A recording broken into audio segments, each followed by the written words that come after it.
Title: Equatorial Jet in the lower to middle cloud layer of Venus, revealed by AkatsukiAuthors T. Hori, S. Murakami, T. Sato et al. First Authors Institution, Hokkaido University, Japan. Status: published in Nature Geoscience. Open access. In Venus atmosphere, mysteries abound. Venus' thick atmosphere is full of surprises.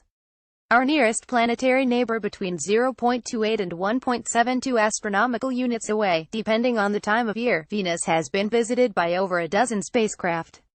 The fleet of past and present Venusian spacecraft have revealed sulfuric acid clouds, a surprising lack of a global magnetic field, and a young surface studded with sprawling mountains but devoid of any earthly plate tectonics.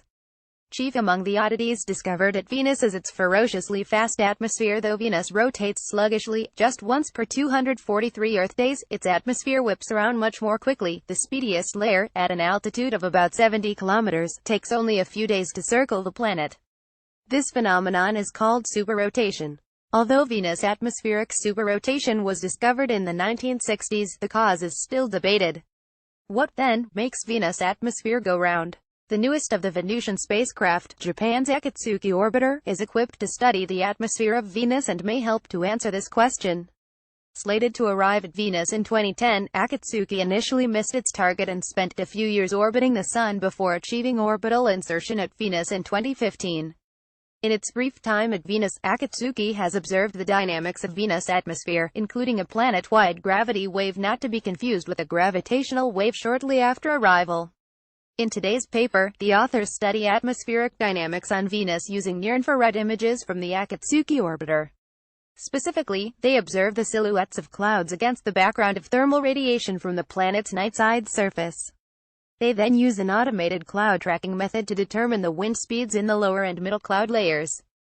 Cloud gazing on Venus. The cloud tracking analysis, shown in Figure 1 below, reveals a gradient in the wind velocity in the lower and middle cloud layers, which span altitudes between 47 and 57 kilometers. The clouds near the equator travel faster than clouds at higher latitudes, peaking at 85 ms. The authors dub this speedy equatorial cloud band the Equatorial Jet. Despite the long history of Venus atmospheric observations, this is the first time an equatorial jet has been observed. Even over the relatively short time frame analyzed here, the equatorial jet varies substantially, leading the authors to suggest that perhaps the earlier non-detections of the jet indicate that it simply wasn't there. It may arise due to some unknown episodic stimulus. Figure 1. Near-infrared images of clouds on Venus taken with Akatsuki's IR-2 camera. The westward velocities are indicated with the black arrows in Panel A. Panels B-D show the locations of those points 2, 4, and 6 hours later, as indicated by the labels in the upper right corner of each panel. The colors are added to guide the eye in tracking each location from panel to panel. The highest velocity occurs just northward of the equator. Figure 1 from the paper. Figure 2. Near-infrared time series of atmospheric holes. The shading indicates the radiance, with the brightest features appearing white, and the labels indicate the velocities of the individual features in meters per second. Panel B has been corrected by 0.02 radiance units to correct for light leaking over from the day side of Venus. The features closest to the equator move the most rapidly. Adapted from Figure 3 from the paper. In order to confirm that the observed variation in the wind velocity is due to latitudinal variation rather than altitude variation, the authors trace the motion of individual features in the near-infrared images.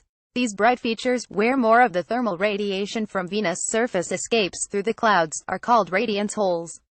Using this technique on multiple features near the equator, one of which is shown in Figure 2, they confirm that for a given altitude, the wind velocity increases as you approach the equator. The authors also compare their near-infrared images of the low-altitude cloud layers on the night side to ultraviolet scattered light images of the top of the cloud layers on the day side. Interestingly, these daytime cloud top images tell a different story. Instead of peaking, the wind velocity is smallest at the equator.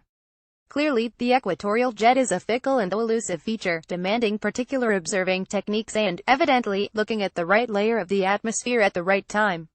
Keys to understanding superrotation. The authors identify two main hurdles that need to be cleared in order to understand the origin of Venus atmospheric superrotation: discerning the way that momentum is passed between layers in the atmosphere and estimating how much torque Venus' solid surface applies to the base of the atmosphere as the planet spins.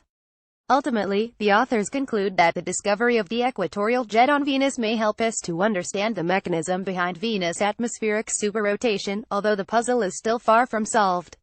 Interestingly, both global circulation models and numerical models produce equatorial jets of varying strengths, indicating that scientists are inching closer to a better understanding of the unusual behavior of Venus' atmosphere.